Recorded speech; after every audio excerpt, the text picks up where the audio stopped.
শুধু লিফলেট বিতরণ না করে, লিফলেট বিতরণের ভিতরে সীমাবদ্ধ না রেখে 31 দফার বিস্তারিতটা নিজে জেনে কিভাবে আমরা অন্যকে এটা আমরা জানাবো সেটার প্রচেষ্টা করা।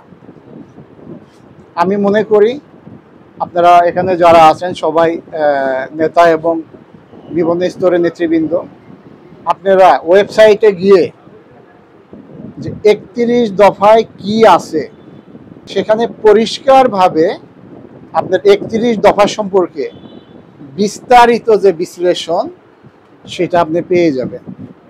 আপনারা, আমি জানি যে এখানে যারা উপস্থিত আমরা আছি, আমরা যদি 31 দফা কাউকে বলতে বলি, আমার মনে হয় না যে সবাই আমরা সঠিকভাবে বলতে পারবো।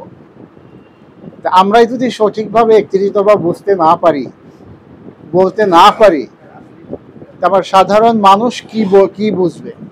এটাকে একটা বিগ কোশ্চেন। কিন্তু আজকে যত বড় বড় রাজনৈতিক আলোচনা হচ্ছে, প্রত্যেকটা জায়গায় কিন্তু এটা নিয়ে এখন কথা হচ্ছে যে আমাদের যে রাজনৈতিক ট্র্যাডিশন, যেটা আমরা বিগত সরকারের আমলে দেখছি, আমরাও কিন্তু ওইটা আমরা বিভিন্ন জায়গায় দেখছি যে 500 মোটরসাইকেল নিয়ে 1000 মানুষ গিয়ে আমি লিফলেট দিয়ে আসতেছি। এখন ওই ভদ্রলোক ওইটা পড়লো কিনা সেটা কিন্তু আমি জানি না।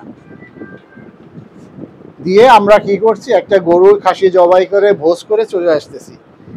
আমার ব্যক্তিগতভাবে আমি যেটা মনে করি, এই ধরনের কার্যক্রম আমাদের ভোটার থেকে আমাদের ক্রমান্বয়ে বিচ্ছিন্ন করে দিচ্ছে বলে আমি মনে করি। কারণ যেখানে আমরা 500 লোক যাচ্ছি, আমরা 500 জনই কিন্তু চা খাচ্ছি, ভালো খাবার দাবার খাচ্ছি। আশেপাশে কিন্তু যারা আমার ভোটার ভাইরা আছে, তারা কিন্তু দূরে দাঁড়িয়ে জিনিসটা দেখতেছে যে বিএনপি তারা কি করছে। এটা একটা বিগ কোশ্চেন। আমি দৃঢ়ভাবে মনে করি, হ্যাঁ, এরকম শোডাউন থাকার প্রয়োজন আছে যদি কেন্দ্রের কোনো প্রোগ্রাম থাকে, কেন্দ্রের কোনো শোডাউনের প্রোগ্রাম থাকে। আপনারা জানেন যে নির্বাচন নিয়ে বিশেষ করে বেশ কয়েকটা রাজনৈতিক দল যারা একসময় স্বাধীনতার বিরুদ্ধে ছিল, আর একটা যারা আছে তারা নিজেরাও জানে না তাদের কি চায়, তারা জনগণকে কি বলবে, তাদের নাই কোনো দৃষ্টিভঙ্গি, সব একত্র হয়ে নির্বাচন নিয়ে ক্রমাগত ষড়যন্ত্র করতেছে। এখন এই ষড়যন্ত্রের বিরুদ্ধে আমাদের যেটা প্রয়োজন, এই ষড়যন্ত্রের বিরুদ্ধে জনমত গঠন করা।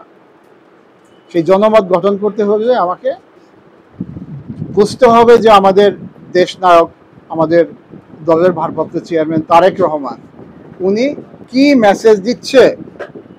আমাকে ভোটারের কাছে বলতে হবে যে আগামী নির্বাচনে বিএনপি যদি রাষ্ট্রীয় ক্ষমতায় আসে, আমি আপনাদের জন্য কি করব। সেটা তো আমি বলতেছি না। আমি একটা 31 দফার লিফলেট দিয়ে আমি মোটরসাইকেল শোডাউন দিয়ে চলে যাচ্ছি।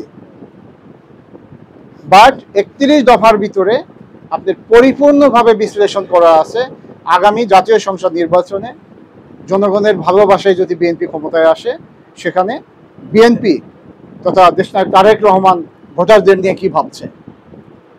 সুতরাং আমি বিনীতভাবে অনুরোধ করব, আপনারা 31 দফার প্রত্যেকটা দফাকে বিশ্লেষণ করবেন, জানবেন, জেনে আপনারা যেখানে বসেন, চায়ের দোকানে বসেন, হাটে, বন্দরে, গঞ্জে, মসজিদ, মাদ্রাসায়, যেখানে বসেন সেখানে প্রত্যেক শ্রেণী পেশার মানুষকে ঐক্যবদ্ধ করে আপনারা দেশনায়ক তারেক রহমানের নির্দেশে আগামী নির্বাচনের জন্য সারা বাংলাদেশের মানুষকে ঐক্যবদ্ধ করবেন। আমি দৃঢ়ভাবে বিশ্বাস করি এই বিগত দিনে বাংলাদেশে 18 কোটি মানুষ বিএনপির সাথেই ছিল এবং বিএনপিকে নতুন করে কোনো পরীক্ষা দেওয়ার কোনো প্রয়োজন নাই বাংলাদেশের কাছে।